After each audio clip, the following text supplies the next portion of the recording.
নমস্কাৰ মই খাইৰুল মোৰ পাৰ্ট 12 ভিডিঅ'ত এমএছ ৱৰ্ডত কেনেকুৱাকে লেটাৰৰ সাইজ আমি ডাঙৰ আৰু সৰু কৰিব পাৰো হেতু আমি জানিছো। আজিৰ টপিকটো হল এমএছ ৱৰ্ডত টেক্সট কালাৰ, হাইলাইট কালাৰ আৰু শেডিং কালাৰ কেনেকুৱাকে দিয়া যায় হেতু জানিম। তো হেতু জনাৰ কাৰণে আমি কম্পিউটাৰ স্ক্ৰিনত চাও বলো। এমএছ ৱৰ্ডত টেক্সট কালাৰ, হাইলাইট কালাৰ আৰু শেডিং কালাৰ কৰিবলৈ হলে প্ৰথমতে আমি এমএছ ৱৰ্ডটো ওপেন কৰি ল'ব লাগিব। তাৰ পিছত এই পেজত থকা টেক্সটসমূহ কালাৰ কৰিবলৈ হলে প্ৰথমতে আমি টেক্সটখিনি সিলেক্ট কৰি ল'ব লাগিব। তাৰ পিছত মেনু বাৰৰ পৰা হোম মেনুত ক্লিক কৰি দিব লাগিব।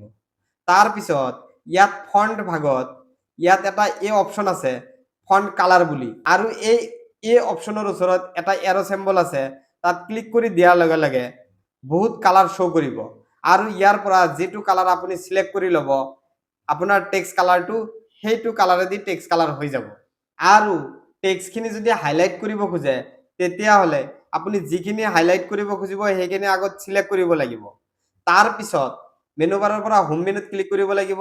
তাৰ পিছত ফন্ট ভাগত ইয়াত স্মল লেটাৰৰ এবি বুলি লিখা আছে টেক্সট হাইলাইট কালাৰ, আৰু তাত আপুনি ক্লিক কৰি দিয়াৰ লগে লগে ইয়াত কালাৰসমূহ শো কৰিব, আৰু যেটো কালাৰ আপুনি সিলেক্ট কৰি দিব সেই কালাৰেদি টেক্সটখিনি হাইলাইট হৈ যাব। আৰু আপোনাৰ পেজত থকা পেৰাগ্ৰাফ দুটা যদি বেলেগ বেলেগ কালাৰেদি শেডিং কালাৰ কৰিব খোজে তেতিয়াহলে প্ৰথমতে এটা পেৰাগ্ৰাফ আপুনি সিলেক্ট কৰি ল'ব লাগিব। তাৰ পিছত হোম মেনুত ক্লিক কৰি দিব লাগিব। তাৰ পিছত ইয়াত পেৰাগ্ৰাফ ভাগত শেডিং কালাৰ এটা অপচন আছে, ইয়াত ক্লিক কৰাৰ লগে লগে আপোনাৰ কালাৰসমূহ শো কৰিব, আৰু ইয়াৰ পৰা যেটো কালাৰ আপুনি সিলেক্ট কৰি দিয়ে সেই কালাৰৰ শেডিং কালাৰ হৈ যাব।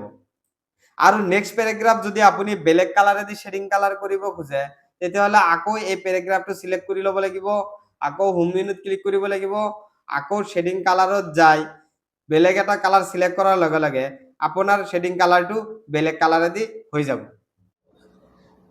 তো এনেকুৱা ধৰণৰ টিচিং ভিডিঅ' পোৱাৰ কাৰণে আৰু মোৰ লগত কম্পিউটাৰ শিকিবলৈ হলে মোৰ চেনেলটো সাবস্ক্ৰাইব কৰি দিব।